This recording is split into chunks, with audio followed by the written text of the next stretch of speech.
Башыңызга кайырлы күн достар, менің арнама қош келдіңіздер. Бүгін сіздермен өте пайдалы, асқазанға, бүйрек бауырларға және қан аздықтарға өте пайдалы болып келетін, ем болып келетін сондай асқабақтан шырын жасайтын боламыз. Міндетті түрде видеоны соңына дейін қарауларыңызды сұраймын.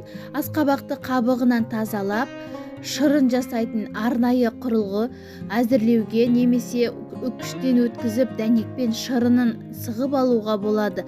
Асқабақ шырынын ұзақ уақыт сақтауға болмайды. Алайда кей адамдар мұндай шырынды ұната бермейді. Сондықтан оған алма, алмұрт, апельсин және сәбіз шырынын қосады. Дәмі өзгереді. Сондықтан бірнеше тамшы лимон шырынын мен қант немесе бал қосса да жұмсақ әрі дәмді болады екен. Менде арнайы құрылғы болмағандықтан мен осылай асқабақтарды тазалап және төрт-бүріштеп турап суға қайнатып пісіріп алдым. Асқабақтың құрамында магний, калий, кальций, кобальт бар, мырыш, темір және фтор бар. Сондай-ақ көкөніс С, В, А және К дәрумендеріне бай екен. Мұның бәрі адам ағзасының саулығы үшін өте қажет. Сондықтан асқабақ шырынын үнемі тұтынған жөн. Сусынның тағы бір пайдасы, онда аскорбин қышқылы өте көп.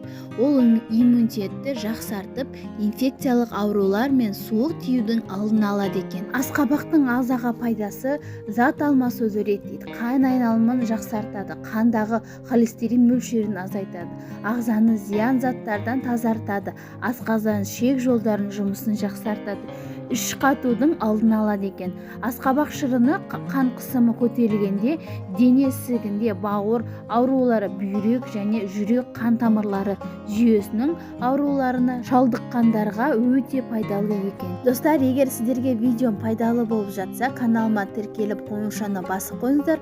Алдағы уақытта осындай керемет пайдалы рецепттермен бөлісіп отырам. Және төмендегі поделиться деген кнопканы бассаңыз, WhatsApp желісіндегі құрбы достарыңызға, туысқандарыңызға жібере аласыздар. Міне асқабақтарымызды төрт-бүріштеп турап дайындап алдық. Енді бұны үлкен ыдысымызға саламыз. Менде 2 келі асқабақ шықты. Оның үстіне мен 4 литрдай су құйдым. Енді оны газымызге қоямыз, бетін жауып қоямыз. Одан кейін қайнағанды күтеміз, әбден піскенін. Оға дейін піскенше біз апельсин лимондарымызды сүйектерінен, қабықтарынан тазалап, блендердің көмегімен жақсылап езіп аламыз. Блендердің көмегімен әбден ұсақтап алғаннан кейін, оны ситаның көмегімен шырынын сүзіп алатын боламыз. Барлық шырынын осылай қасықтың көмегімен сығып алдық. Енді мына жақта біздің асқабақтарымыз да пісіп дайын болды. Оны да блендердің көмегімен жақсылап біркелкі массаға осылай езіп аламыз. Енді оның үстіне өлшеп алған қантымызды саламыз, жәнегі шырынымызды құятын боламыз. Енді 1 шай қасық лимон қышқылын салып, барлығын жақсылап араластырамыз. Енді тағы да бетін жауып 25 минутте қайнатамыз. Қайнап болғаннан кейін стерилденген таза банкілерімізге шырындарымызды құйып аламыз. Барлығын құйып болған соң, стерилдеп алған крышкаларымызбен закрывашканың көмегімен жауып аламыз. Және жауып болғаннан кейін міндетті түрде жылы жерге 1 түнге қойып қоямыз.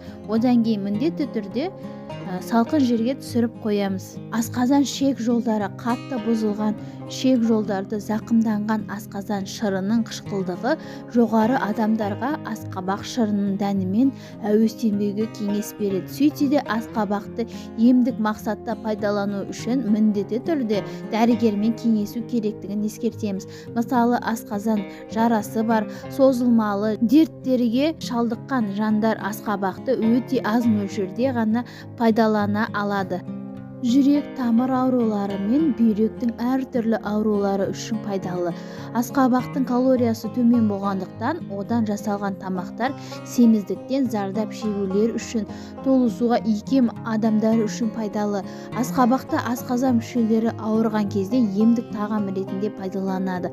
Достар, егер сіздерге видеом пайдалы болып жатса, төмендегі қызыл тұрған подписаться деген кнопканы бассаңыз, жанда қоңырау шауына басып қойсаңыз, алдағы уақытта осындай пайдалы рецепттерді үзбей көріп отыратын боласыз. Және жандағы поделиться деген кнопканы бассаңыз, сіздер құрбы достар және туысқандар чатына жіберіп қоюларыңызға болады.